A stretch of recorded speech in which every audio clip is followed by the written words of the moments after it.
Voilà, il est là. Il dit, je suis là. OK, vas-y. Shalom Nadine.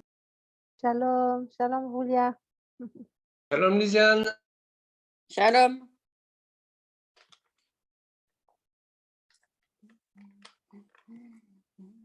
Oh zut, je les ai perdus. Ah, voilà, ici. Oui, shalom à tous et à toutes. On va demander de couper les micros afin qu'il n'y ait pas de bruit pendant la réunion. Je vous remercie. Shalom Lisiane aussi, c'est bien qu'il est avec nous. Bien. Alors, donc shalom à tous et à toutes. Alors, on va continuer notre étude. On parlait des alliances et on avait vu antérieurement aussi un cours qui s'appelait, une étude qui s'appelait Les nations ou être disciples. Et je l'ai repris dans cette étude-ci parce que c'est quelque chose d'actualité et il y a beaucoup de questionnements, donc je voulais encore en reparler de ce thème-là aussi, afin vraiment que nous puissions comprendre. C'est quelque chose de très d'actualité. Alors évidemment, ce qui est très important aussi, on avait vu la fois passée, dans les cours antérieurs, on a parlé donc des alliances, on a parlé aussi le moyen que nous puissions être rachetés, qui est très important. Alors, en prenant en compte ce qui va être dit aujourd'hui et ce qui se passe à l'heure actuelle au niveau du judaïsme orthodoxe, ce qu'il faut comprendre, c'est que sans le rachat, il n'est pas possible de revenir, de réintégrer une alliance. Et ça, c'est une notion qui est très, très, très importante. Alors, pourquoi je dis cela? Parce qu'à l'heure actuelle, on nous parle, oui, il faut revenir aux alliances, oui, ok, d'accord, mais si nous avons fauté, il n'y a pas de retour possible. D'ailleurs, à partir du moment où on parle déjà de retour, c'est qu'il y a un rachat qui doit être fait. Parce qu'il y a eu brisure, il y a eu une séparation. Voilà. Alors aussi, ce qui me fait aussi penser, en parlant de réparation, c'est qu'il y a déjà, qu'il faut prendre déjà aussi conscience qu'il y a eu une brisure, qu'on a transgressé une alliance. Et donc, si on prend conscience et qu'on veut réintégrer l'alliance, il y a aussi quelque chose qui est demandé. Alors, qu'est-ce qui est demandé aux disciples de Yeshua? Il est demandé de faire un baptême, une immersion de repentance. Parce que il faut prendre cet engagement de revenir dans l'alliance et de respecter les commandements aussi qu'Hachem donne. Et donc, il faut faire une repentance. Évidemment, le baptême, je ne vais pas rentrer en profondeur sur le sujet du baptême parce que ce n'est pas le but d'aujourd'hui, mais c'est vrai qu'il serait intéressant peut-être prochainement de reparler du baptême. Peut-être qui se fait, on pourrait peut-être éventuellement venir jeudi, peut-être avec ce sujet-là, si Hachem le permet, parce que c'est aussi un sujet très important et je pense nous avons parmi nous quelqu'un qui est aussi intéressé par ce sujet. Voilà. Alors, pour continuer, alors à l'heure actuelle, on voit qu'on parle beaucoup de l'alliance noahite et on parle de l'alliance avec les enfants d'Israël. Alors, vous voyez sur l'écran le concept qui est donné. On nous dit ceci. Il nous est dit que les enfants d'Israël, donc on nous dit, ce sont les descendants de la famille de Jacob. Ils reconnaissent la parole de l'Éternel telle qu'elle est transmise dans la Torah. Ils doivent respecter les 10 commandements et leurs dérivés. Et on part au monde futur. Et alors on nous dit pour les Ben Noarites, donc les enfants des nations, on nous dit ceci. On nous dit ce sont les descendants de Noar, ça veut dire de toutes les familles de la terre, reconnaissent la parole de l'Éternel telle telles que transmises dans la Torah, doivent respecter les 7 lois de Noé et leurs dérivés, et on part au monde futur. Alors, ce qu'on nous dit, c'est vrai, c'est qu'il y a les 7 lois de Noé et qu'il y a des dérivés. Et dans le cas où il y a transgression de l'une de ces 7 lois de Noé, eh bien, il y a brisure de l'alliance. Et c'est pour ça que le judaïsme orthodoxe met en valeur l'importance de respecter cette loi. Mais évidemment, comme il est précisé, il y a des dérivés à cette loi-là. Et donc, évidemment, il y a donc plus de profondeur. Par exemple, mais quelqu'un des nations qui va aller habiter en Israël devra faire plus que ce qui est demandé à des gens qui ne sont pas, qui n'habiteraient pas dans la nation d'Israël. Alors, il nous dit, selon la loi juive, les non-juifs ne sont pas obligés de se convertir au judaïsme, mais ils sont tenus d'observer les 7 lois de Noé pour être assurés d'une place dans le monde à venir, Olam Abba.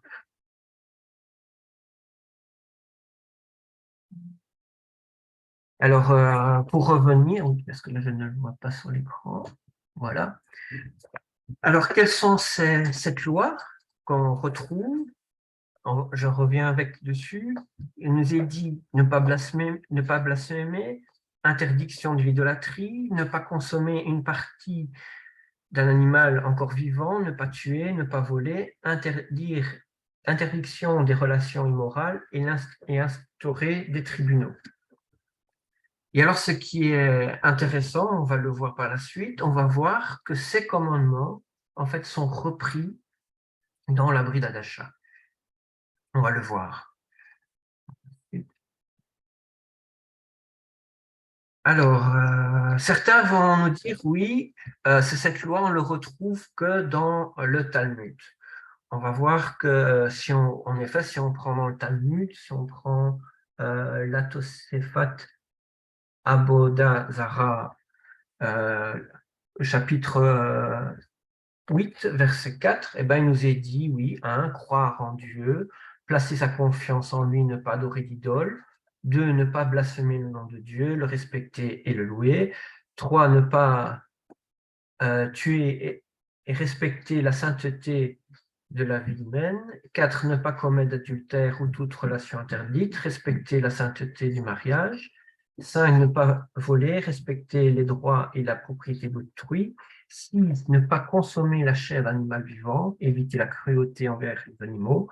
Et 7, établir les cours de justice et respecter leurs décisions. Donc ça, c'est vrai, on le retrouve dans le Talmud, dans ces pages-là. Alors, du coup, certains vont dire, oui, on ne trouve que dans le Talmud, donc ce serait qu'une invention rabbinique. Ce qui est faux, puisqu'il faut savoir que la conception des lois noahites, on le retrouve dans le livre des Jubilés. Si on prend le livre apocryphe des Jubilés, eh ben, on va voir qu'il est noté au chapitre 7 à partir du verset 20, même on peut dire verset 17, il nous est dit, je vais le prendre ici,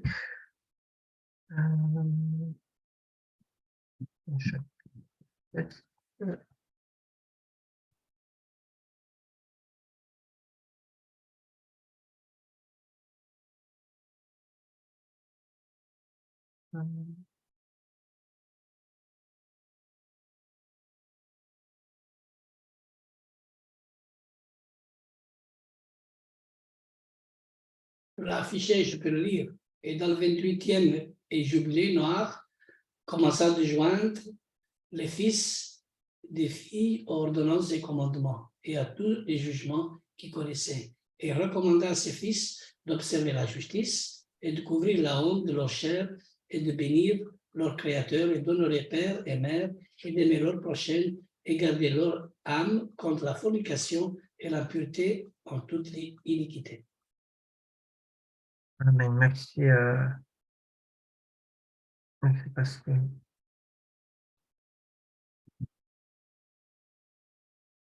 Oui,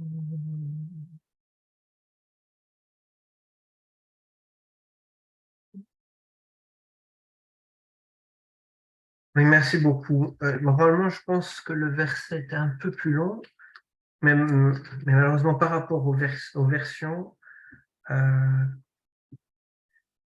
il y a une différence entre les versions numériques et les versions digitales. Ah oui, ici, voilà, je l'ai trouvé.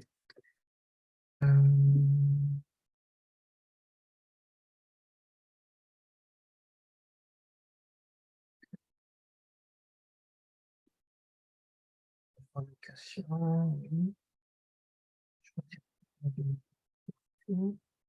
De toute iniquité. Alors oui, engendrèrent des alors ils disent qu'ils avaient choisi, provoquèrent.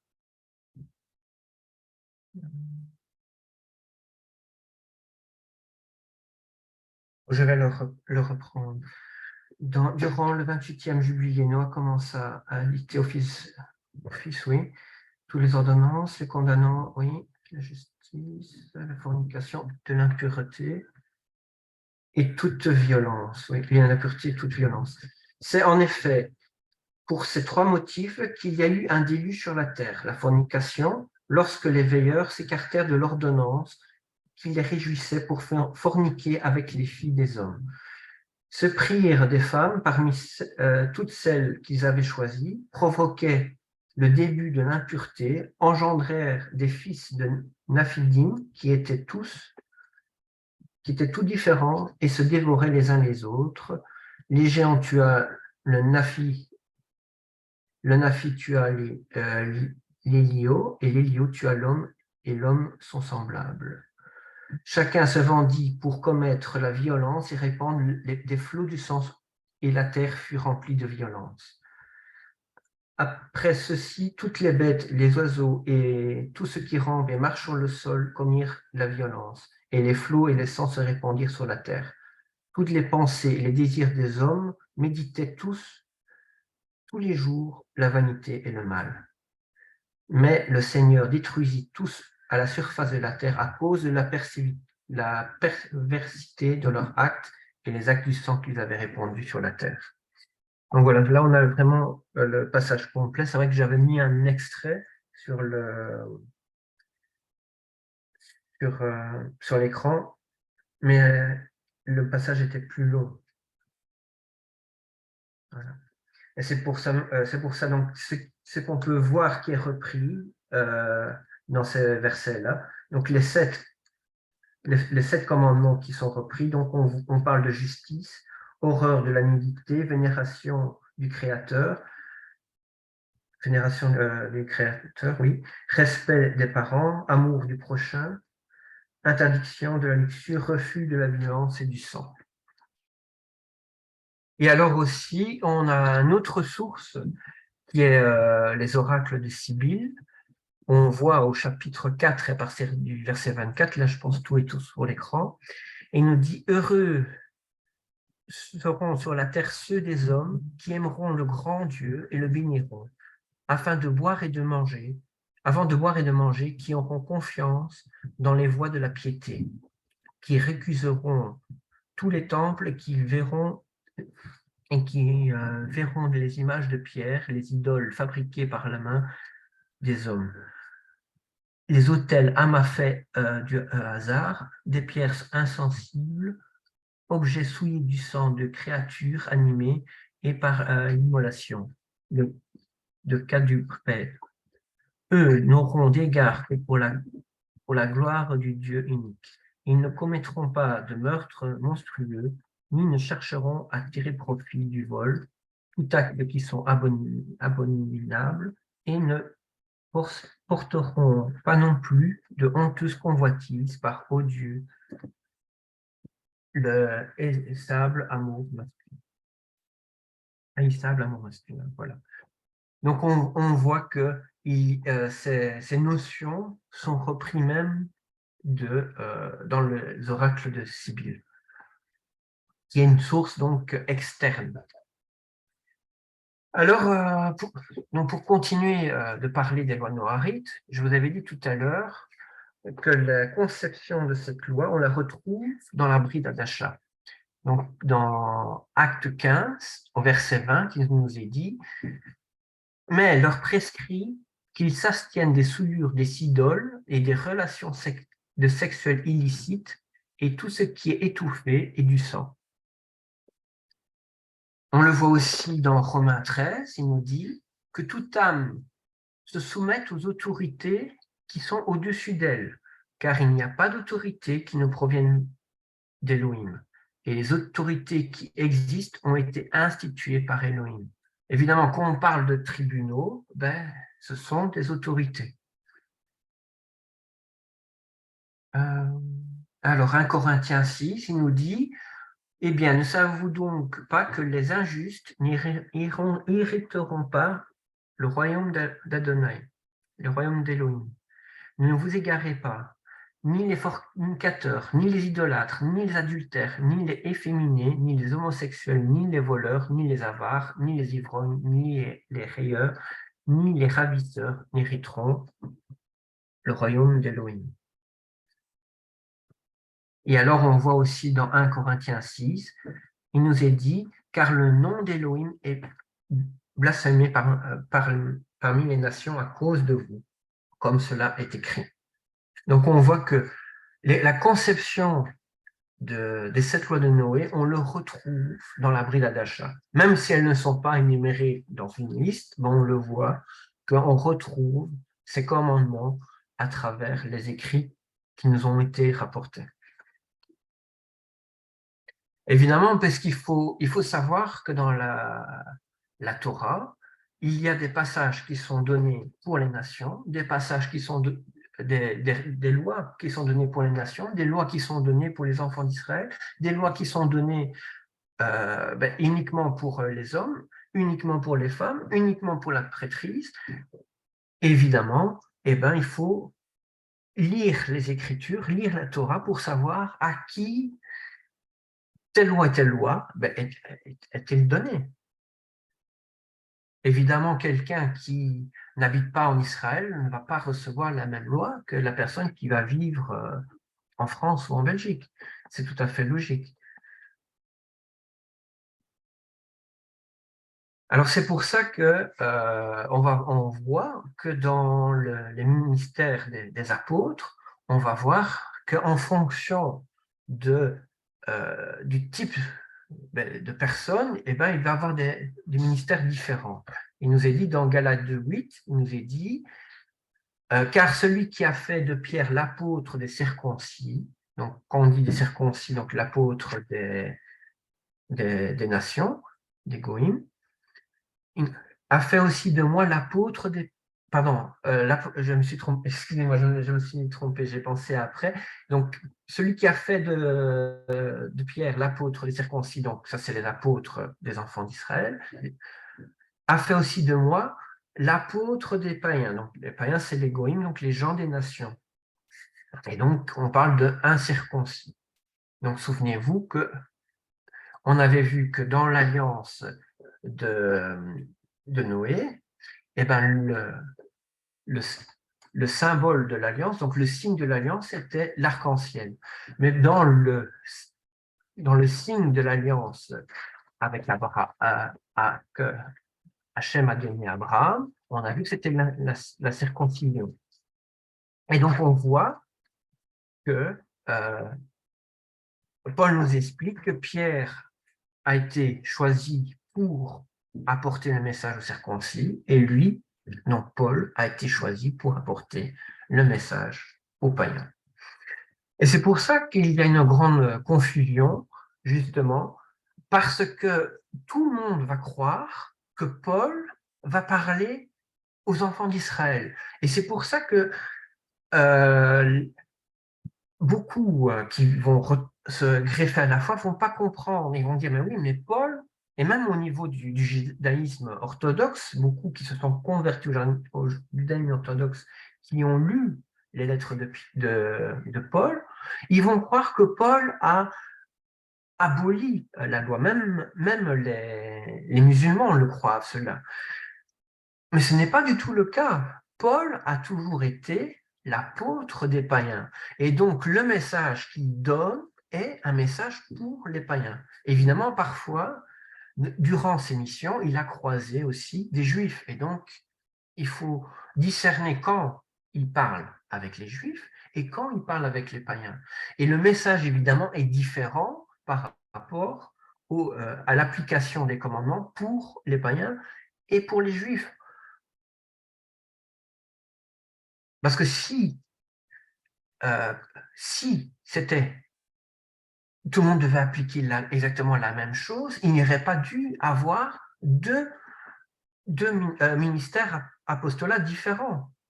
Il n'y aurait eu qu'un seul ministère pour tout le monde. Or, on voit qu'il y a un apôtre pour les circoncis et un apôtre pour les païens.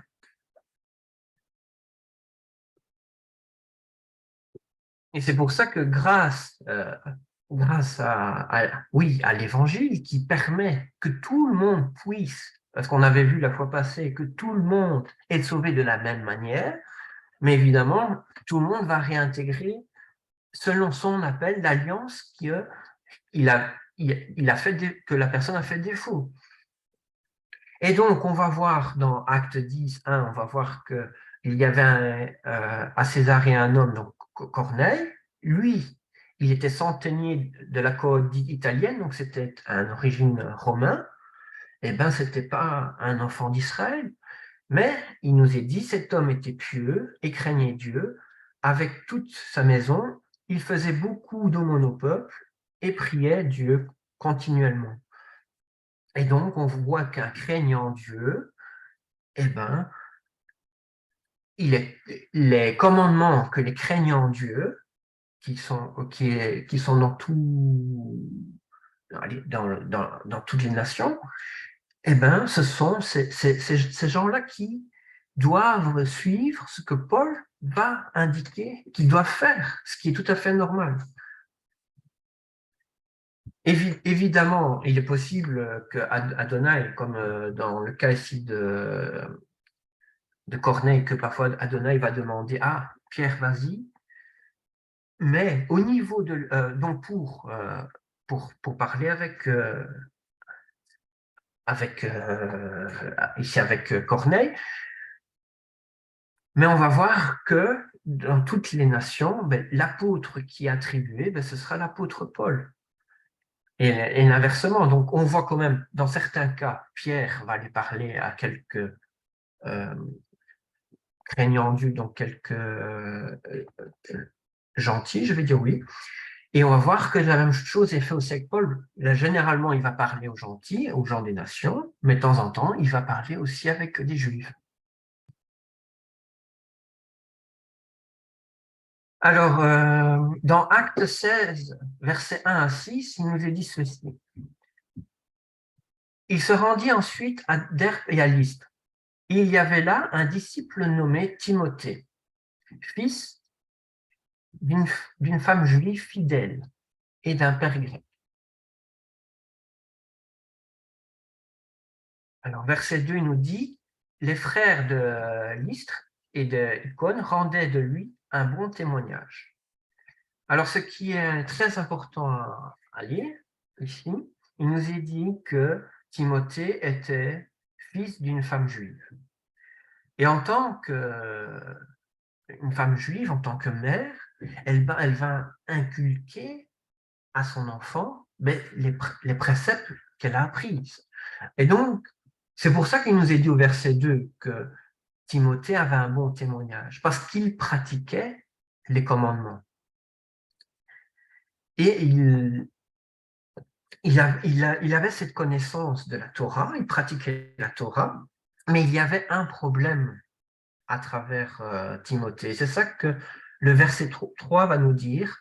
Paul voulut l'emmener avec lui, et l'ayant pris, il le circoncit à cause des Juifs qui étaient dans ces lieux-là, car tous savaient que son père était grec. Donc, ce passage nous dit que le père, comme on avait vu au verset 1, le père de Timothée était grec, Et donc, le père de Timothée ne l'a pas circoncis.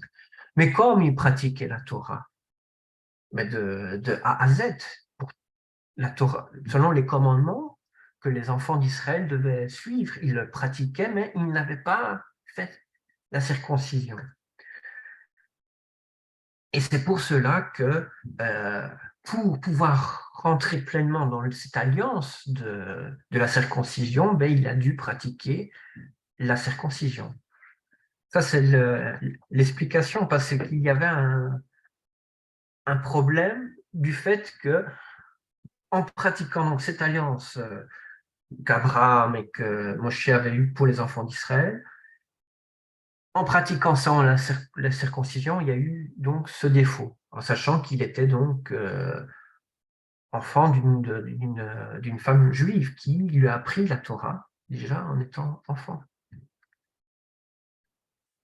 Et en plus, ben, il a reçu aussi, il a eu Yeshua dans sa vie, il a reconnu Yeshua, ben, les deux ne sont pas compatibles. La circoncision et le témoignage de Yeshua ne sont pas incompatibles. Au contraire, ils sont compatibles, mais en fonction de l'appel que tu reçois. Donc, si tu es appelé à être greffé à l'alliance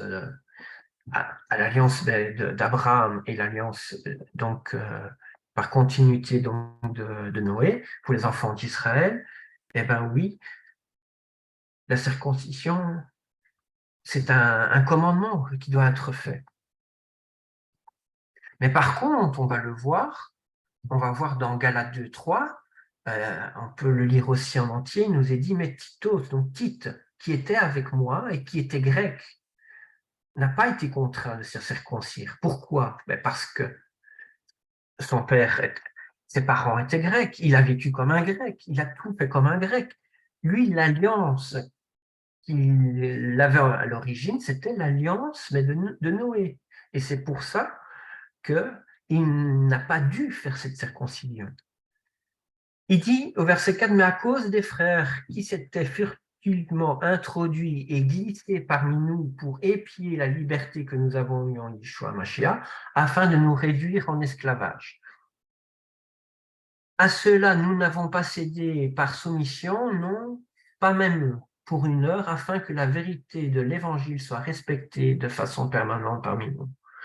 Mais de la part de ceux qui sont les plus estimés, ce qu'ils étaient autrefois n'importe peu, Elohim n'a pas d'égard à l'apparence extérieure de l'homme, car ceux qui sont en estime ne n'ont rien communiqué.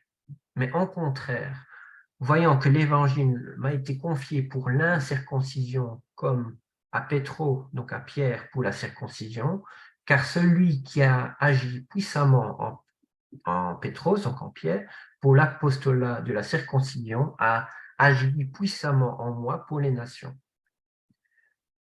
Alors, verset 9, il nous est dit, et Yaakov, Képhas et Yohanan, donc Yaakov, donc Jacob, Képhas, donc Pierre, Yohanan, donc Jean, qui paraissaient être des colonnes, ayant reconnu la grâce que j'avais reçue, me donnèrent à moi et à Barabbas la main d'association, afin que nous allons, nous, vers les nations et eux vers la circoncision. Donc, il nous est dit quoi? Il nous est dit que Tite n'avait pas eu cette obligation de se faire circoncire parce qu'il est d'origine des nations, il est un grec. Ayant reconnu Yeshua, il fut sauvé. Il a donc cette espérance cette espérance de la résurrection. Il pourra rentrer dans le royaume, voir le royaume. Mais ce qui diffère, c'est que il n'a pas à faire donc les 613 commandements. On voit qu'il pour lui, à son niveau, à travailler Yeshua, l'alliance de Noé suffit. Donc en pratiquant ce qu'on avait vu tout à l'heure, même ce que Paul avait écrit, ça suffit pour lui. Maintenant, et c'est pour ça qu'il nous est dit par la suite que certains étaient contre cet avis-là, contre l'avis aussi que les apôtres avaient donné. Et c'est pour cela que certains disent, mais non, pour qu'il soit sauvé, il doit se faire circoncire. Mais ce n'est pas le cas. Ce n'est pas, la circoncision n'est pas un signe, n'est pas fait pour être sauvé. La seule chose qui nous fait que nous puissions être sauvés, on l'avait vu la fois passée, c'est reconnaître le sacrifice de Yeshua, de l'accepter. Je vous réinvite à réécouter ce qu'on avait dit la semaine passée, parce que c'est très important. Parce que c'est exactement les mêmes problèmes que nous avons à l'heure actuelle. Même si maintenant, au niveau du judaïsme orthodoxe, ils ont bien compris que les gens des nations ne devaient pas se faire circoncis, mais ils ne veulent pas reconnaître le sacrifice de Yeshua, ni pour tous ceux qui sont juifs, qui ont fauté, qui sont en dehors de l'Alliance, et également pour les gens des nations. Et ça, c'est un énorme problème. Alors, dans 1 Corinthiens 9, il nous est dit « Car moi qui suis libre à l'égard de tous, je me suis pourtant fait esclave de tous afin de gagner le plus grand nombre. Et je suis devenu pour les Juifs comme un Juif, afin de gagner les Juifs. Pour ceux qui sont sous la Torah, comme étant sous la Torah, afin de gagner ceux qui sont sous la Torah. Je suis devenu pour les voleurs, les violeurs de la Torah, comme violeurs de la Torah, n'étant pas violeurs de la Torah d'Elohim, mais liés par la loi du Mashiach, afin de gagner les violeurs de la Torah. Je suis devenu pour les faibles, faibles, afin de gagner les faibles. Je suis devenu à tous, afin d'en sauver de toutes les manières quelques-uns. Mais je fais cela à cause de l'Évangile, afin de devenir participant avec les autres. Et ici, Paul nous dit, il est devenu comme tous. Quand il nous dit cela, il faut faire très attention, parce qu'aussi dans certaines versions, c'est mal traduit. Il nous disait bien dit, il n'est pas devenu lui-même violeur de la Torah d'Elohim. Il a continué à pratiquer, il est lié à la loi d'Elohim, il est lié à la Torah d'Elohim, à la Torah du Mashiach, parce qu'il faut savoir que la Torah d'Elohim, c'est la même que la Torah du Mashiach. Donc, certains vont dire, non, c'est deux Torahs différents. Non, c'est faux. C'est faux, c'est faux. Lisez la Torah, il nous est dit, pour le roi, donc le Mashiach, c'est celui qui est oint, et celui qui est oint aura aussi sa version de la Torah écrite pour lui-même. La Torah que Yeshua a pratiquée est la même Torah qu'Elohim. Et Paul nous dit, il a été comme. Quand il veut dire cela, ça veut dire, oui, il a fait comme, il a essayé de comprendre ce que les autres ont vécu. Donc, s'il dit, je fais comme le juif, ben oui, eh ben, il a parlé un langage pour les juifs. Quand il a parlé avec des pécheurs, il a parlé un langage comme les pécheurs, afin d'instruire le pécheur. Parce que le problème qu'il y avait, c'est que certains aussi vont croire, mais oui, parce que j'ai péché, je ne pourrai pas revenir à l'Alliance. Je ne pourrai plus me représenter devant Adonai. Et ben c'est pour ça que Paul essaye, en donnant ces exemples-là, qui s'est fait comme les violeurs de la Torah, les pécheurs, et ben il a pris un langage pour les faire comprendre que malgré leurs fautes, ils peuvent revenir à Adonai. Et c'est la même chose aussi avec les Juifs. Même si le Juif, pour qu'il puisse comprendre mais que Yeshua le Mashiach, il va employer le langage qui est utilisé dans le judaïsme. On va voir aussi qu'il nous est dit, il dit « je suis devenu à tous ». Donc même, il va parler d'une façon, aussi au langage que les gens du monde parlent, pour que le monde puisse comprendre aussi l'évangile, donc la Bessora Tova, et puisse comprendre aussi le sacrifice de Yeshua et l'importance de revenir à l'Alliance. Et c'est comme ça qu'il explique. Il n'a jamais été transgresseur ni violeur de la Torah, il a toujours pratiqué, mais il a parlé dans un langage afin que tous puissent comprendre ce qu'il a voulu dire, ce qu'il a voulu enseigner. Alors, il nous dit dans 1 Corinthiens 7, « Quelqu'un a-t-il été appelé étant circoncis, qu'il ne ramène pas le prépuce?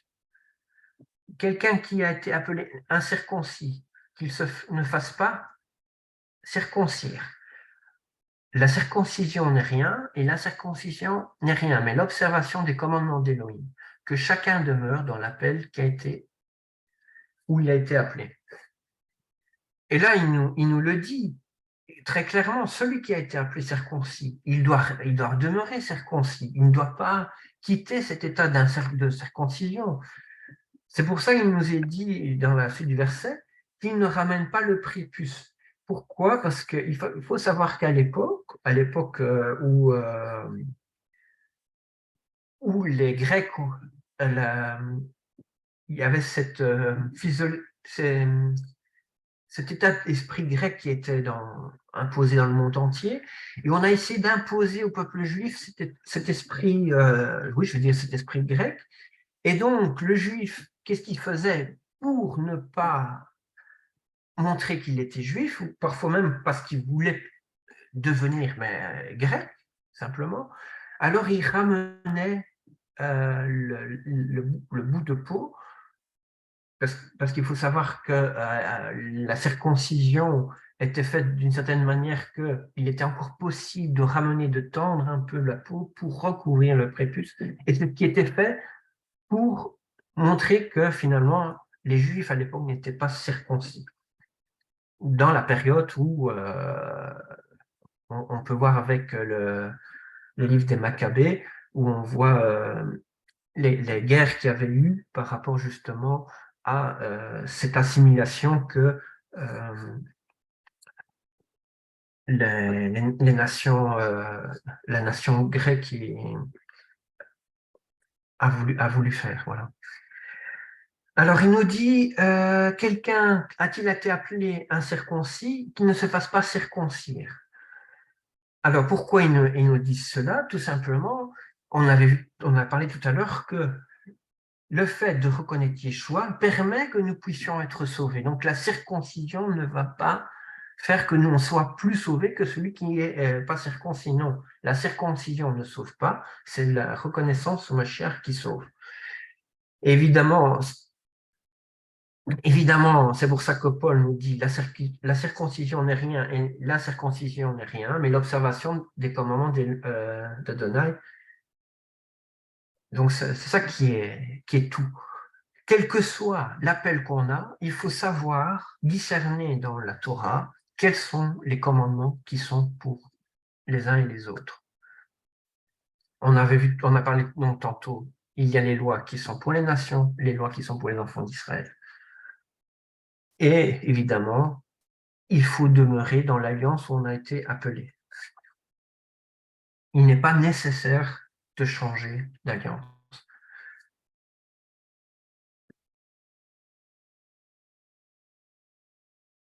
Alors,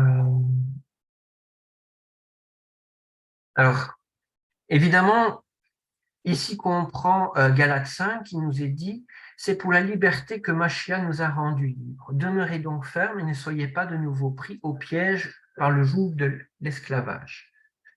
Alors, verset 2, il nous dit, voici moi, Apollos, je vous dis que si vous faites circoncire, Mashiach ne vous servira à rien. Et j'affirme encore une fois que tout homme qui se fait circoncire est obligé de pratiquer toute la loi entière. Vous êtes séparés du Mashiach, vous tous qui vous justifiez par la Torah, vous êtes déchus de la grâce, car nous, c'est par l'Esprit en vertu de la foi que nous attendons assidûment et patiemment l'espérance de la justice.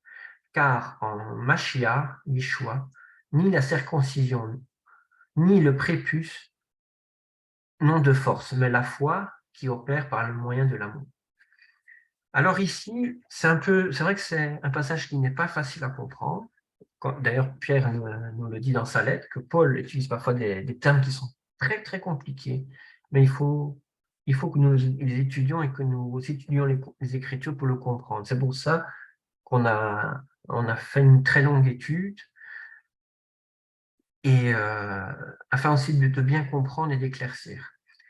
Alors, il nous est dit, c'est pour la liberté que Mashiach nous a rendus libres. Quelle est cette liberté? Ben, cette liberté, c'est que nous avons été affranchis de l'esclavage. Nous avons été rachetés de l'esclavage. Quel esclavage on a été racheté? Ben, parce que nous étions donc vendus au péché. Donc nous étions esclaves du péché. Et quelle est cette liberté que nous avons eue? Ben, c'est la réintégration à l'alliance d'Adonai. C'est pour ça qu'il nous est dit, demeurez donc fermes et ne soyez pas de nouveau pris au piège par le joug de l'esclavage. Donc, il nous invite à ne pas retourner à faire le péché. Il nous invite à rester dans cette liberté, parce que c'est Yeshua qui nous a donné cette liberté. En verset 2, il nous est dit donc, je vous dis que si vous faites circoncire, ma chère, ne vous servira à rien. Alors pourquoi il nous dit ça? Il nous dit cela à cause, justement, on avait vu entre autres avec l'exemple de Tite, que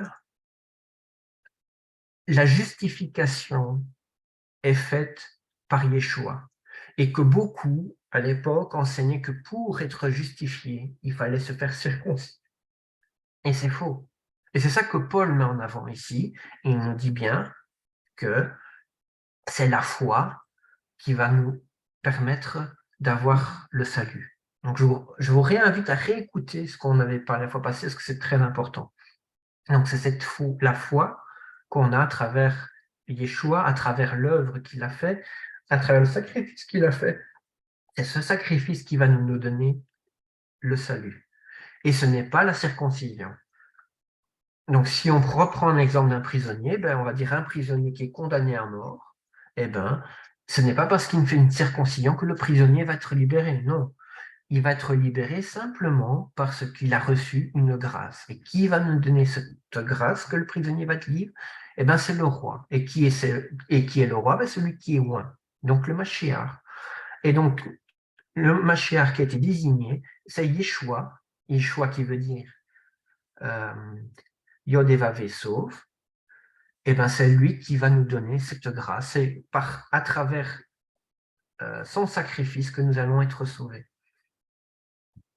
Et c'est ça qu'il faut comprendre. La circoncision ne va pas nous sauver, mais c'est la foi en Yeshua qui va nous sauver.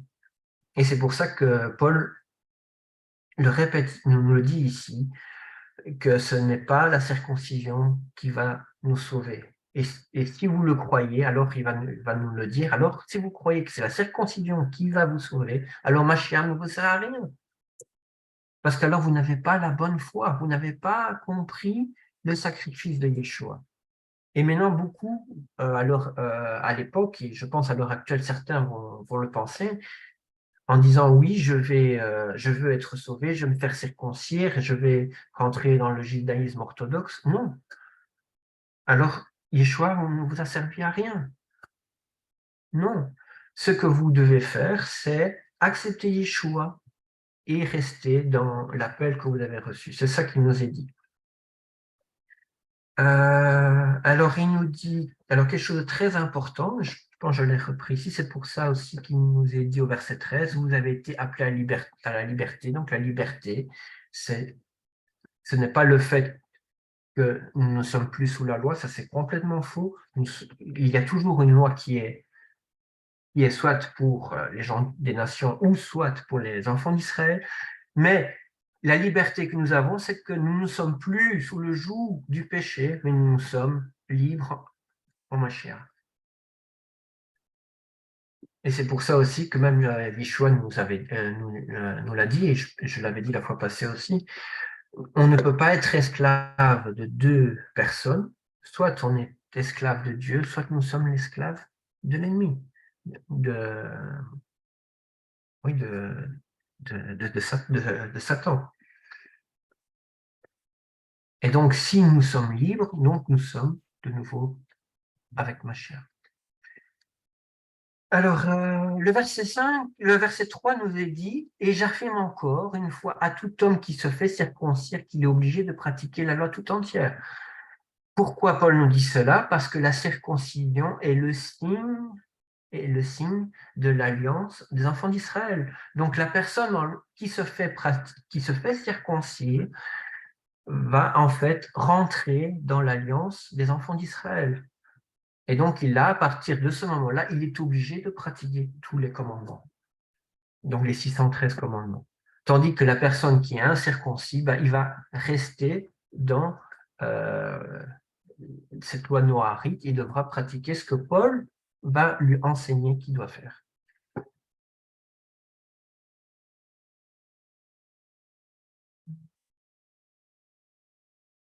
Voilà, je ne sais pas quelle heure il est.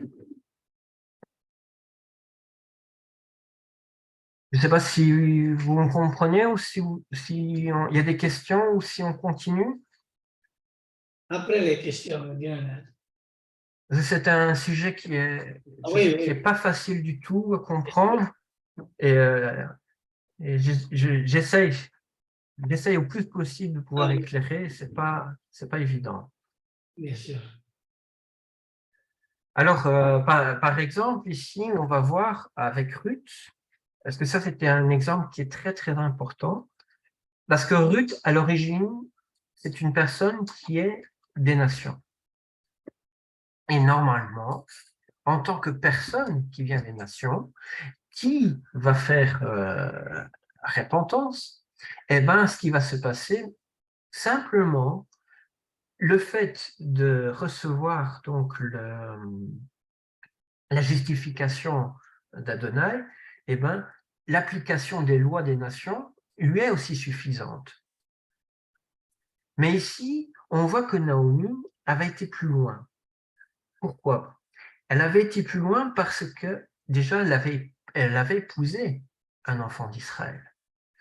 Et évidemment, en ayant un mari qui est enfant d'Israël, eh ben, elle va apprendre ce que son mari va pratiquer.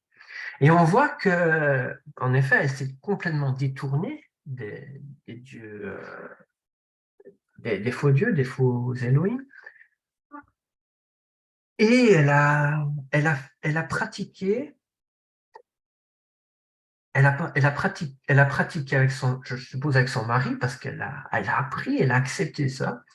Et au moment où son mari est décédé, ben sa belle-mère lui parle et lui dit, mais maintenant, tu peux retourner avec ta belle-sœur, tu peux retourner vers ton peuple et vers ces dieux. Et on voit que Ruth, elle a comme réaction, elle dit, mais non, ne me presse pas de te laisser retourner loin de moi. Elle dit, où tu iras, j'irai, où tu demeureras, je demeurerai, ton peuple sera mon peuple et ton Dieu sera mon Dieu. On voit qu'elle a eu ce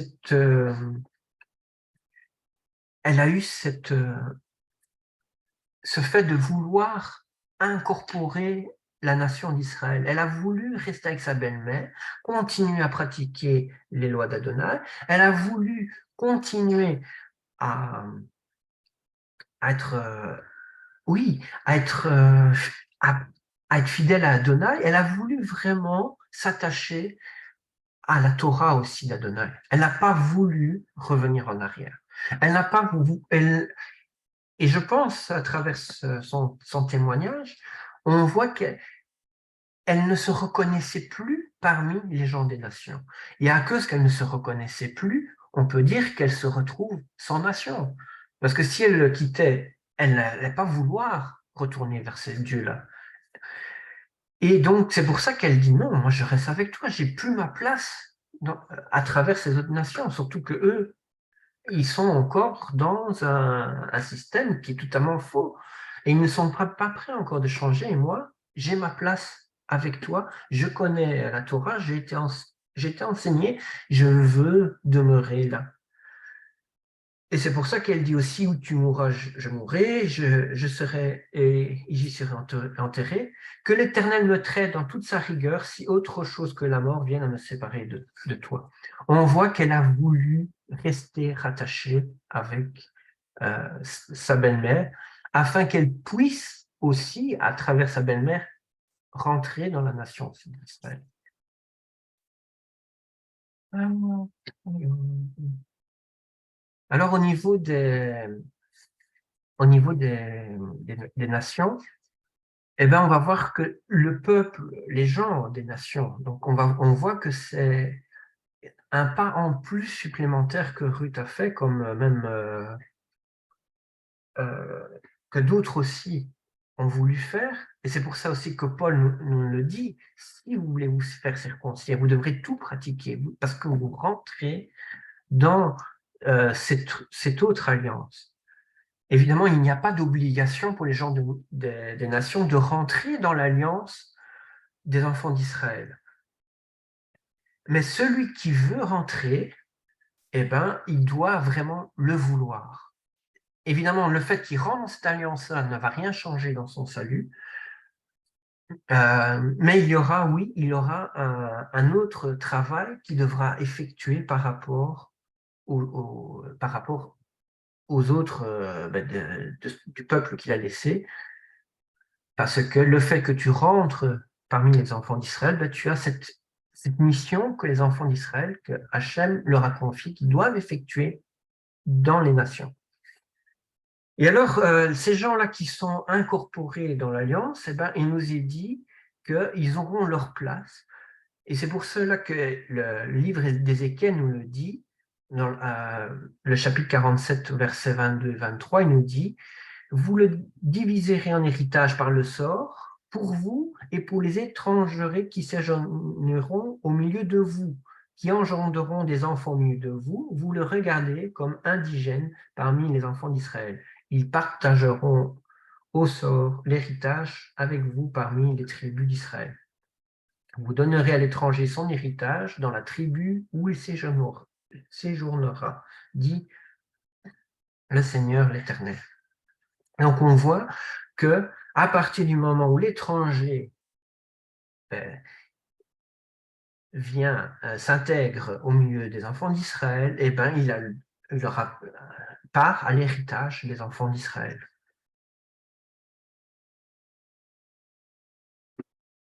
Mais évidemment, le fait que tu demeures avec les enfants d'Israël, tu dois pratiquer ce que font les enfants d'Israël.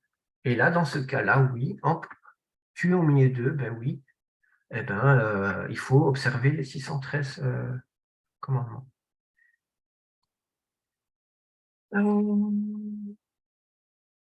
Alors, un passage encore très, très difficile. Il nous est dit dans Galates 4, à partir du verset 21, il nous est dit « Dites-moi, vous qui voulez être sous la Torah, n'entendez-vous pas la Torah? Car il est écrit qu'Abraham eut 2 fils, l'un de l'esclave et l'un de la femme libre. Mais celui de l'esclave fut engendré, en effet, selon la chair, et celui de la femme libre en vertu de la promesse.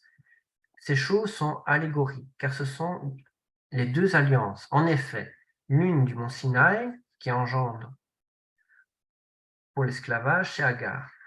Car Agar est la montagne de Sinaï, en Arabie, et correspond à la Jérusalem d'à présent. Or, elle est esclave avec ses enfants. Mais la Jérusalem d'en haut est la femme libre.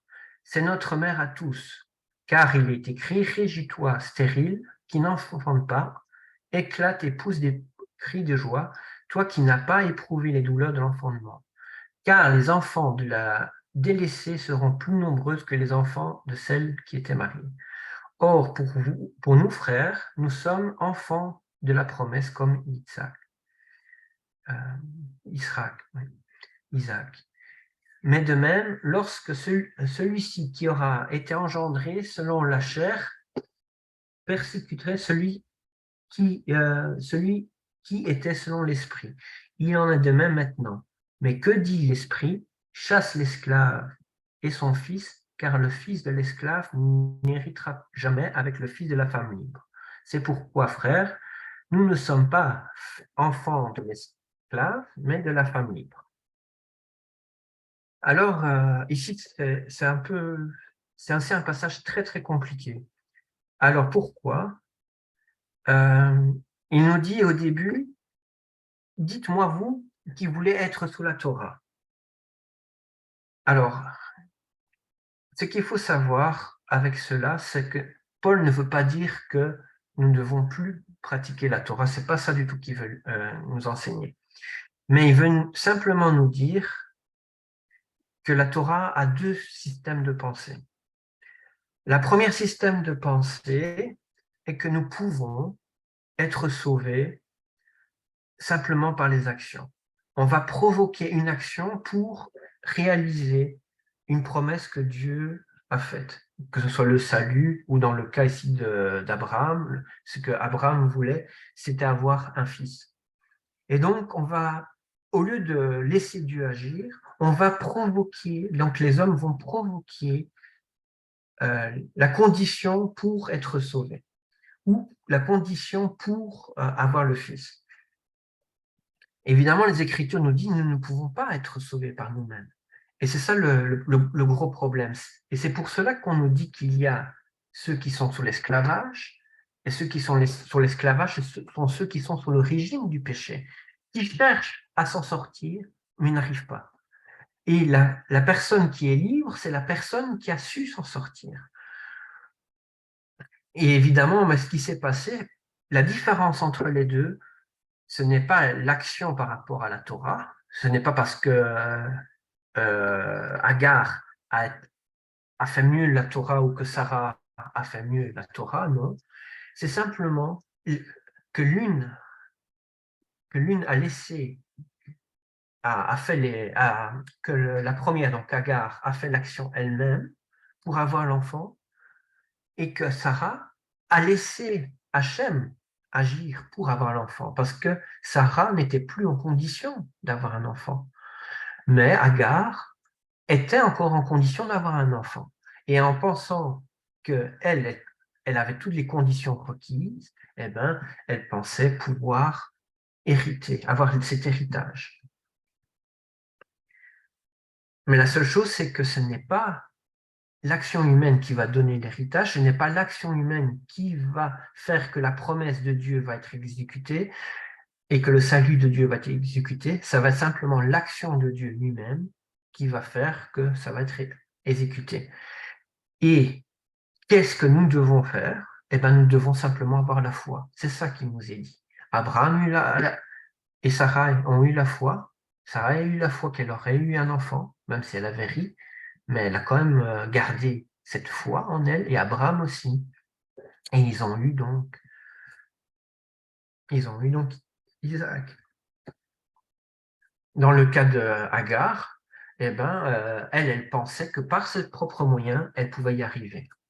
Et donc, on voit à travers ce passage que la manière que nous devons pratiquer la Torah n'est pas une manière en disant que nous allons pratiquer et que nous allons réussir par nos propres moyens, mais nous allons pratiquer la Torah, mais en ayant foi, parce que c'est la foi qui va permettre que Dieu va nous donner ses promesses, et c'est la foi qui va nous permettre que nous soyons sauvés. Et rien d'autre. Voilà. C'est ça que le passage veut nous dire.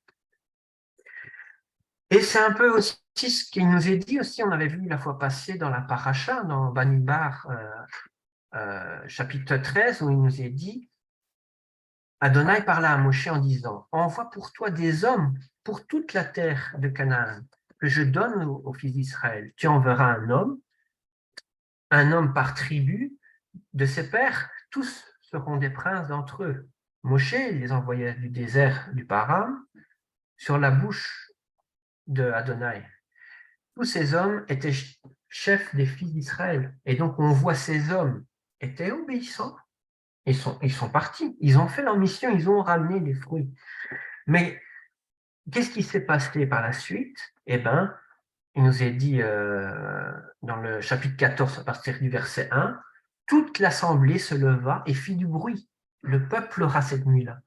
tous les fils d'Israël murmurèrent contre Moshe et Aaron. Et toute l'assemblée leur dit, « Oh, si nous étions morts en Égypte, ou si nous étions morts dans ce désert, pourquoi Adonai nous a fait venir vers cette terre pour tomber par l'épée? Nos femmes et nos petits-enfants deviendront un butin. Ne vaut-il mieux pas retourner en Égypte? Chaque homme dit à son frère, établissons-nous un chef et retournons en Égypte. Moshe et Aaron tombèrent sur leur face, en face de toute la congrégation de l'assemblée des fils d'Israël. Et Joshua, donc c'est José, fils de Nun, et Caleb, fils de Jephouné, qui étaient parmi eux et qui avaient exploré la terre, déchirèrent leurs vêtements et parlèrent à toute l'assemblée des fils d'Israël en disant, « La terre où nous sommes passés pour l'explorer est une de très bonnes terres. Si Adonai prend plaisir en nous, il nous fera entrer dans cette terre et nous la donnera. C'est une terre où coule le lait et le miel. Mais ne vous rebellez pas contre Adonai et n'ayez pas peur du peuple de la terre, car ils seront notre pain.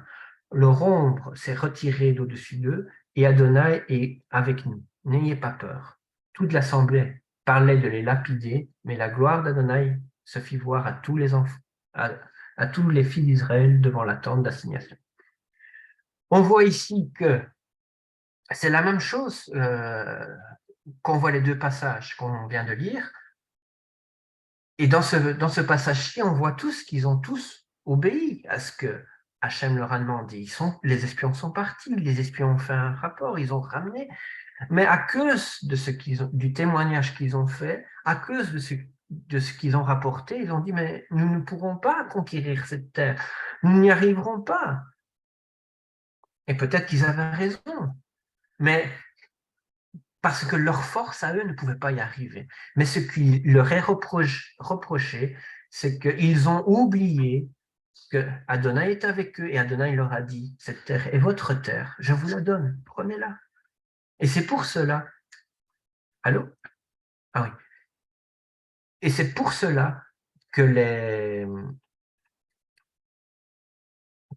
Yeshua et Caleb, eux ont témoigné que Hachem est avec eux et que Hachem, si c'est sa volonté, s'il le veut, il le fera. On voit qui parmi les 10, parmi tous les, je n'ai plus les chiffres en tête, pardonnez-moi, parmi tous les explorateurs, on voit parmi tous les explorateurs, il n'y en a que 2 qui ont eu la foi. Il n'y a eu que 2 qui ils ont obéi, ils ont pratiqué la Torah, mais ils ont eu cette foi. Et les autres, ils ont pratiqué, ils ont obéi, mais ils n'avaient pas cette foi. Et on voit que c'est à cause de ce manque de foi, il y a eu déjà un rejet du peuple qui n'a pas prêté foi à Adonai et qui a voulu même lapider les 2 qui ont eu foi. Et c'est ça aussi que l'apôtre Paul nous explique. On voit que la persécution va se faire entre ceux qui ont la foi et ceux qui n'ont pas la foi, ceux qui sont sous le péché et ceux qui ne le sont pas.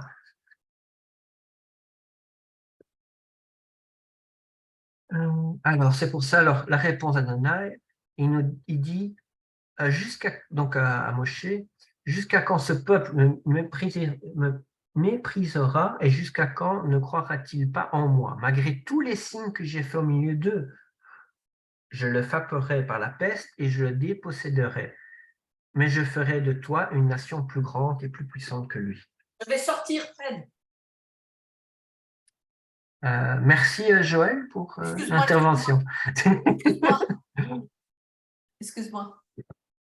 Alors, il nous dit, verset 20, alors, ce qui s'est passé, Moshe a intercédé, et comme il a intercédé, je vais un peu résumer parce que c'est vrai que c'est une longue lecture, il nous a dit que Hachem va pardonner le peuple, mais on va voir qu'il va faire tourner le peuple 40 ans dans le désert. Il va faire périr tous ceux qui n'ont pas cru. Mais par contre, à Yehoshua et à Caleb, et ben eux, comme ils ont cru, ils ont eu cette foi, eux vont pouvoir rentrer dans la nation d'Israël. Voilà. Alors, on arrive petit à petit, on arrive vers la fin. Il nous est dit dans Apocalypse que il nous est dit, donc je vais un peu résumer pour conclure. Oui, il nous dit, ne faites point de mal à la terre, ni à la mer, ni aux arbres, jusqu'à ce que nous ayons marqué du sceau le front des serviteurs de notre Dieu. Et j'entendis le nombre de ceux qui avaient été marqués du sceau, 144 000 de toutes les tribus d'Israël. Donc on voit ici, dans le passage ici, alors pourquoi je vous ai pris ça? Parce qu'il y a quelque chose d'intéressant. On voit qu'il y a ceux qui ont reçu la marque du sceau, les 144 000, qui sont de toutes les tribus d'Israël. Et après, il nous est dit, et après cela, je regardais et voici qu'il y avait une grande foule que personne ne pouvait compter, de toute nation, de toute tribu, de tout peuple et de toute langue, qui se tenaient devant le trône et devant l'agneau, revêtis de robes blanches et de palmes dans la main. Et ils criaient d'une voix forte en disant, le salut est à notre Dieu, et qui est assis sur le trône et à l'agneau. Donc on voit qu'il y a les 144 000 de toutes les tribus, et on voit alors aussi les gens de toutes les nations. Donc on voit que les deux alliances vont permettre qu'il y a donc deux groupes qui vont être présents devant le trône, mais on voit que les deux groupes sont devant le trône et que les deux groupes reçoivent le salut. Mais évidemment, on voit que les 144 000, il nous est dit qu'il va suivre l'époux. Vous comprenez? Tandis que ceux des nations vont être invités. Donc, ceux qui sont sauvés vont être invités. Et alors, en effet, on parle aussi des serviteurs qui seront également présents. Donc, l'épouse, les 144 000, on voit qu'elle a la même... Parce que le passage dans l'Apocalypse, la Révélation, il nous est dit aussi que l'épouse, elle est comparée justement à cette ville de Jérusalem, la ville sainte. Et les fondements de cette ville, on voit qu'il y a donc les 12 portes qui représentent chaque tribu, et chaque mur représente aussi le fondement des apôtres. Et donc on peut voir que cette ville, comme vous voyez sur l'écran, on va voir que la caractéristique de l'épouse sera la même caractéristique que cette ville. On va voir qu'elle devra avoir donc ces caractéristiques des 12 tribus en elle, c'est ce que nous voyons, c'est ce que nous avons vu tout à l'heure, elle est de ces 12 tribus, et on voit que cette épouse aura donc aussi le fondement des apôtres. Pour être l'épouse parfaite, complète, on voit que c'est le fondement des 12 tribus et le fondement des apôtres sont très importants. Voilà, je voulais m'arrêter ici pour les études sur les alliances. C'est un sujet qui est pas facile du tout à comprendre. Je vous réinvite à tout réécouter. Et si même dans l'avenir, vous avez des questions, on pourra toujours en parler. Voilà. C'est bien. Soyez bénis. Amen.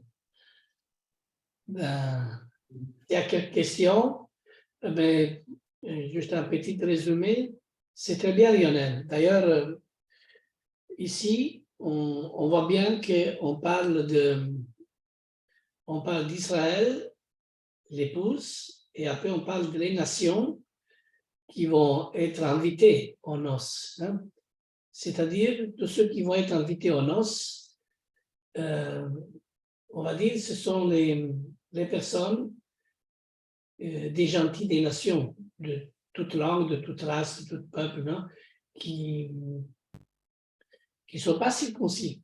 D'ailleurs, c'est ça qu'on pourrait aussi dire. Hein? Bien sûr, ici, 12 000 par chaque tribu d'Israël, ce sont 12 000 par chaque tribu, où ils sont vierges, purs, ils vont suivre l'agneau.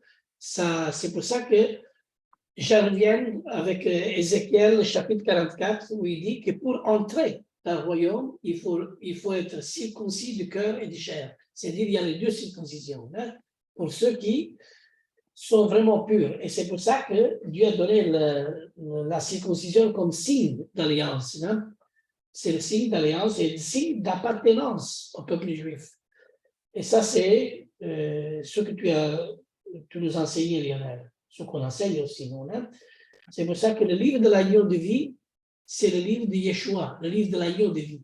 Ça, c'est appartenir à lui, ceux qui gardent la Torah comme lui l'a gardé, Yeshua. Mais le livre de vie, c'est après les 1000 ans qu'on va l'ouvrir.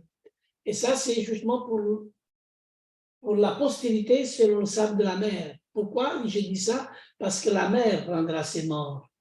Mais il n'y a pas que la mer qui va rendre ses morts, aussi l'Hadès, c'est-à-dire tous ceux qui ne sont pas inscrits dans le livre de vie, qui vont être jugés et vont être aussi condamnés pour l'éternité. C'est un sujet très difficile, d'ailleurs j'en parle souvent, et ce qui est très difficile, c'est qu'on ne comprend pas Paul vraiment dans ses écrits, de ce que lui vraiment lui dit aux gentils, comme juif, en étant juif. Et c'est vrai que si les nations reviennent à leurs racines, on pourrait vraiment bien comprendre. On pourra vraiment bien avoir une bonne entente. C'est pour ça que dans la Mishpacha dans laquelle nous sommes, il faut avoir nous on est des juifs et des non-juifs qu'on vive ensemble et que on doit aussi respecter le juif qui est circoncis, bien sûr, et celui qui est circoncis de respecter aussi ce qui n'est pas circoncis parce qu'il est dans le Mashiach, hein, qui a la circoncision du cœur. Et c'est ça vraiment l'unité dans laquelle le Seigneur nous met ensemble. Hein. Mais tous ces sujets-là, on va les approfondir encore plus en détail. Merci de nous avoir parlé de ça, Lionel. Et on va faire la mesure, on va approfondir détail par détail dans ce sens-là. Et vous voyez que Mishpacha va grandir correctement. Mais le centre de tout, c'est le Mashiach, c'est le Messie. Parce que si on élimine et on met de côté Yeshua, on a tout perdu. On perd tout. Si nous ne croyons pas ce que lui il est, d'ailleurs tu as bien fait de dire, si nous n'avons pas la foi dans le Messie. Parce que le salut est par le moyen de la foi en Yeshua, en Mashiach. Le salut, c'est la vie éternelle. D'ailleurs, lui-même, il dit, la vie, il est à moi. Et celui qui me suit, il ne marche pas dans les ténèbres, mais il aura la lumière de la vie. Il aura la Torah de la vie. C'est-à-dire, lui est la Torah. Et si on suit lui, on suit véritablement la Torah avec une alliance d'amour. Je vais vous expliquer un jour, c'est quoi l'alliance d'amour. Et là, ça parle encore des alliances, mais on dirait que Dieu se contredit, non, mais il veut nous donner des compréhensions de l'alliance tellement qui sont profondes, aussi larges, et que notre pensée n'arrivera pas à comprendre tout. Mais il faut bien arriver à comprendre qu'il y a deux Torahs, la malédiction et la bénédiction. Si on rentre dans la Torah de la malédiction, on n'arrivera jamais à suivre. Là, il y a la critique, la haine, la dispute. Il n'y a pas Yeshua. Et c'est pour ça que Yeshua il est venu clouer sur la croix tous ceux qui nous condamnaient. C'est-à-dire, il vient justement clouer. Et d'ailleurs, comme il dit le passage, il maudit soit celui qui est cloué au bois. C'est-à-dire, lui, il prend toute notre malédiction, toute cette malédiction de Torah que nous ne pouvons pas accomplir, c'est lui qui l'a cloué, c'est lui qui l'a accompli pour nous. Nous ne pouvons pas la faire. Alors, Dieu nous met devant nous la Torah de la bénédiction et la Torah de la malédiction. Choisis la vie et la mort, le mal et le bien. Qu'est-ce que nous on va choisir? Vous voyez comment c'est très difficile à comprendre ce sujet. C'est vrai qu'il faut vraiment... Moi, je voudrais bien être dans la pensée de Paul, un juif, un rabbin de l'époque. Et quand il vient à Yeshua et que lui, il a été jusqu'au 3e ciel, qui a été enseigné. D'ailleurs, lui-même, il dit, l'évangile que je vous annonce ne vient pas de l'homme, m'a paru une révélation. C'est-à-dire que Paul, malgré tout ce qu'il avait reçu de la Torah, comme tout juif, il reçoit par la Torah, hein, Paul vient justement ajouter quelque chose que lui, il a reçu comme révélation. Et que bientôt, dans les derniers temps, tout juif va recevoir cette révélation. Et c'est pour ça que Hachem, il va mettre à l'intérieur du juif un esprit nouveau, un cœur nouveau. Il va changer. Et lui-même, il va dire, je ferai avec vous une nouvelle alliance. Pas une alliance comme nos pères comment dire le mot en français, ont violé. Et c'est écrit dans Jérémie, chapitre 31, une nouvelle alliance. C'est-à-dire que cette nouvelle alliance, il va se faire avec un cœur nouveau et un esprit bien disposé. Et surtout, j'aime bien les paroles de Joël quand il dit l'amour. Ah, ça c'est. S'il y a ça, il y a tout.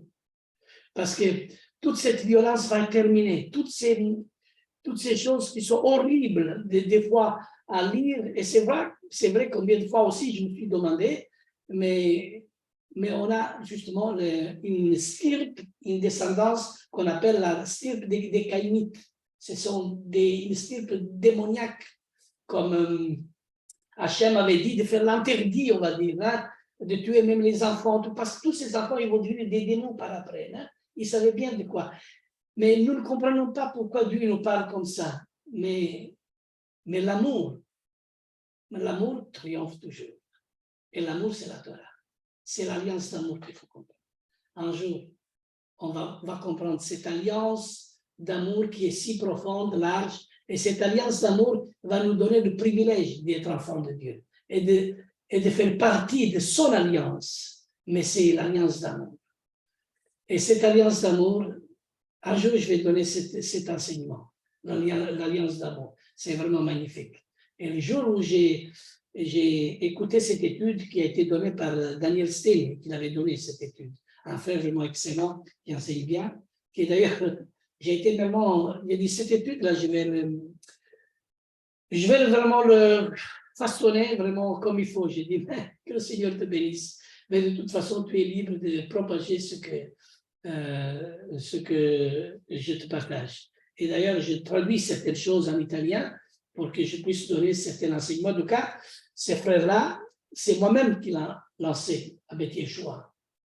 Ce frère-là, il a commencé quand je l'ai commencé à lancer, comme j'ai fait avec Bernard et aussi avec tout le monde, hein? Même avec William. Ce sont toutes des personnes qui sont devenues des leaders, sont devenus des enseignants, sont devenus vraiment des grands enseignants. Ils vont devenir. Nous, on a Bernard, même en milieu de nous. Il était aussi lancé. Même Lionel, tous. Et je suis en train de partager aussi beaucoup avec Pasteur Jean-Baptiste. Il va être aussi un grand serviteur en Afrique. Pourquoi? Parce que on doit transmettre ce qu'on a reçu. Et il faut que les autres grandissent et nous, on diminue. On doit avoir la force de dire, comme Yohanan Amakbi, Jean-Baptiste, il a dit, il faut qu'il y ait choix grandi dans notre vie et que nous, on diminue. Bien, je peux parler beaucoup des heures et des heures, mais c'est vraiment un bon sujet. Je te remercie vraiment, Lionel, de nous avoir partagé ça et d'avoir fait vraiment cette distinction entre les lois de Dieu et aussi les lois noachites dans lesquelles les gentils des nations ne sont pas obligés de les suivre, mais qui sont sauvés par le moyen de la foi, mais ne font pas partie, il faut bien comprendre, il y a le livre de l'agneau de vie et le livre de vie, mais ils font partie dans le livre de vie, ils sont sauvés, ils sont greffés, ce sont des invités, on pourrait dire, mais l'épouse, elle garde toute la Torah. L'épouse est celle qui est circoncis de cœur et de chair. L'épouse est tout à fait autre chose. C'est tout un monde différent. Hein? Mais c'est pour ça que Ézéchiel, il dit, personne n'entrera, il ne dit pas de voir. Voir le royaume de Dieu, c'est naître de nouveau. Mais naître d'eau et d'esprit pour entrer dans le royaume, alors là, c'est tout à fait une autre chose. Hein? C'est différent. Naître d'eau d'esprit, c'est différent que naître de nouveau. Si je veux voir le royaume de Dieu, je suis dans le paradis, je vois le royaume de Dieu, je vois de loin tout ce que Dieu me donne à voir, gloire à Dieu. Et après, je n'ai pas apprécié ce que tu as parlé de Sarah, pas de Sarah, d'Agar, quand tu as dit que c'est, dans le passage, il dit que c'est dans Galate, c'est la montagne du Sinaï, hein? Ça représente la montagne de Sinaï. Mais en hébreu, le Sinaï veut dire haine. C'est la montagne de la haine. C'est pour ça que Ishmaël, c'est un âme sauvage. Il sera contre tous et tous contre lui. C'est-à-dire, mais il faut revenir que la terre, c'est-à-dire les enfants d'Ismaël, bientôt vont revenir et vont s'accrocher à Isaac. Ils vont faire la paix. D'ailleurs, pourquoi Ishmaël jetait les pierres à son frère? Aujourd'hui, c'est l'antifada. C'est la guerre de l'antifada. C'est la guerre des pierres. On le voit dans la Torah. On voit vraiment l'image de tout ça. Ce qui s'est passé entre Isaac et Ismaël. Mais il va y avoir une réconciliation. À la fin, bien sûr, à la fin, une bonne réconciliation où Juifs et gentils soient ensemble. D'ailleurs, c'est de ça que je vais parler dans la conférence, dans l'inauguration. Je vais parler un peu de Devarim, hein, mais le Devar, il m'amène vraiment à trouver la communication, quel est le rôle des gentils dans l'œuvre messianique. Ça, c'est important. Quel est le rôle? C'est-à-dire, les gentils doivent comprendre quel est son rôle et les juifs doivent comprendre aussi quel est son rôle. C'est-à-dire, il y a les juifs et les gentils ensemble dans l'amour de Dieu, mais avec Yeshua. C'est ça qui est bien. Après, justement, la circoncision, c'est lui qui l'a fait. Moi, si je me fais circoncire, si je fais une circoncision, je le fais pourquoi? Parce que la Torah dit, et il parle de la circoncision. Et si tu le fais pas pour le salut, mais tu le fais parce que tu obéis à une mitzvah, parce que la Torah, il nous l'enseigne. Mais ce n'est pas pour le salut. Mais c'est une obéissance à l'Éternel parce que c'est un signe d'alliance pour y appartenir d'une manière très spécifique et aussi très agréable, d'une manière très particulière. Hein? C'est pour ça que c'est comme ça qu'on peut le voir aussi le sens. Mais Dieu aime les nations aussi. Alors il faut aussi garder les nations au milieu de nous. Il faut avoir vraiment de l'amour. Et l'amour, c'est que toujours notre sœur Joël, il nous parle et nous partage. Et je suis d'accord avec elle. Amen. Amen. Amen. Ok, c'est 10h10. Je pense que aujourd'hui c'est spécifique, c'est un peu plus long, mais c'est pas grave. Je vous laisse chanter. Allez, Joël et